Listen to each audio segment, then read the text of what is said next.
Dear students of Standard 10th, this is photosynthesis part 2.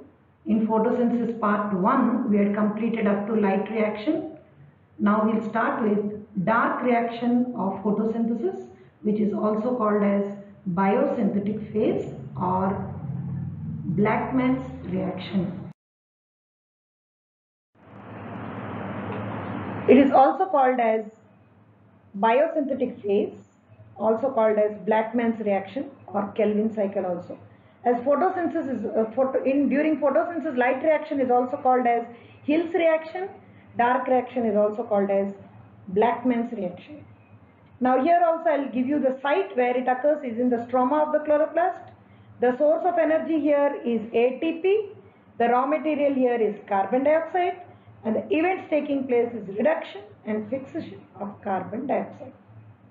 So no catalyst here, enzymes are present here, no catalyst over here. Now the reactions taking place here are all endothermic. So during dark reaction, carbon dioxide is reduced. Carbon dioxide is reduced and it is added up to a 5-carbon sugar compound called as RUBP, ribulose biphosphate. And it is converted into an unstable 6-carbon compound. As this is unstable, it is decomposed immediately as soon as it is formed into 2 molecules of PGA. PGA means phosphoglyceric acid. 2 molecules of PGA it is converted. 2-PGA is the first, now this 2-PGA is the first stable compound formed during photosynthesis. So each PGA is a 3-carbon compound. 2 molecules of PGA are formed. Each PGA is a 3-carbon compound. So the 2 molecules which are of PGA, they undergo condensation reaction by utilizing energy which is formed, that is ATP molecule, and H2 from NADPH2. So NADPH2 is oxidized during dark reaction. The PGAL, phosphoglyceric acid, glyceraldehyde, which is formed, undergoes a series of chemical reactions that takes place in order to form fructose. This is first, and later it gets converted into glucose. So the small quantity of glucose which is formed regenerates RUBP here, regenerates RUBP, and which enters into the new cycle of dark reaction by combining it with incoming carbon dioxide. So both light and dark reaction. So this is RUBP here is to maintain the reaction during dark, regenerates the small quantity of glucose which is formed. It regenerates RUBP to maintain the reaction during dark reaction. So both dark reaction and light reaction, they occur simultaneously within a time gap of less than 1/1000th of a second in between them. So both these reactions, as it is seen, they are interdependent on one another, because the products formed during light reaction, the end products of light reaction are the raw materials of dark reaction here. They are used during dark reaction. Now last, polymerization. The conversion of glucose molecules, that is monosaccharide molecules, which are water soluble, into polysaccharide like starch, cellulose, etc. is called polymerization. Several glucose molecules are transformed to one molecule of starch is called as polymerization, which is stored in the cytoplasm. Starch is stored in cytoplasm of the cells and which is used in the formation of cell wall. What is photorespiration? It is a special type of respiration found in C3 plants that is different from normal respiration that occurs in all plants, that is in their mitochondria. It occurs in the presence of sunlight, whereas mitochondrial respiration is independent of it. That is independent of this photorespiration. This occurs in 3 organelles of the plants like chloroplast, peroxisomes and mitochondria. It is an oxidative process where glycol is oxidized to release carbon dioxide. Photorespiration is said to be influenced by carbon dioxide concentration in the plants, temperature of the atmosphere and oxygen levels. Accordingly, this photorespiration continues. What are the adaptations of the leaves to perform photosynthesis?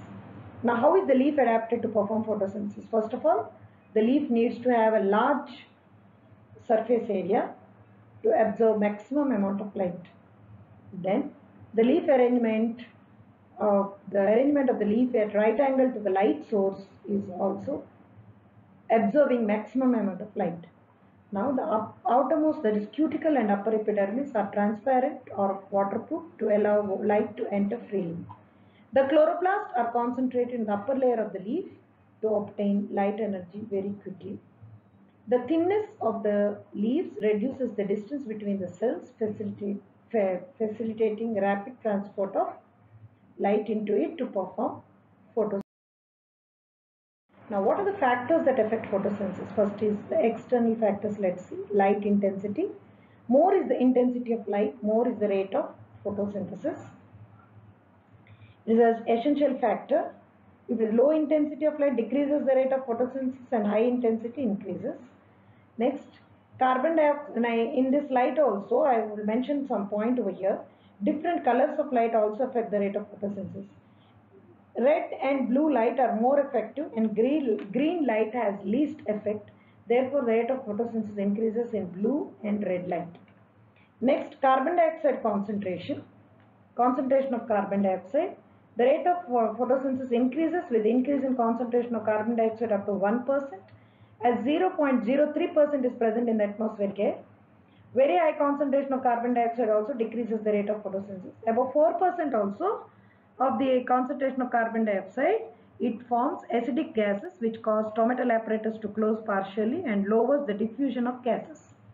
So carbon dioxide concentration also is a factor for photosynthesis. Now let's see water content. More availability of water, more is the rate of photosynthesis. Now the temperature. Suitable temperature essential for photosynthesis to take up such a place. High temperature affects the activity of enzymes and so the rate of photosynthesis decreases. So let me mention the optimum temperature of photosynthesis is 25 to 35 degrees Celsius. Now let's see what are the internal factors. The chlorophyll, presence of chlorophyll, less chlorophyll, chlorophyll converts the light energy into chemical energy. Plants devoid of chlorophyll are unable to synthesize the food as chlorophyll acts as a catalyst. So more chlorophyll, more photosynthesis. Protoplasm, more hydrated the protoplasm, more is the rate of photosynthesis. Next we will see the structure of the leaf. That is the surface area, more is the rate of photosynthesis. And the length of the mesophyll, that is, plays an important role as its lower surface contains stomata. More number of stomata, more is the amount of carbon dioxide entering into the leaf. So more carbon dioxide enters into the leaf, more is the rate of photosynthesis. Thus mesophyll layer containing chlorophyll also acts as an important factor. 3 to be continued in the next video. Thank you.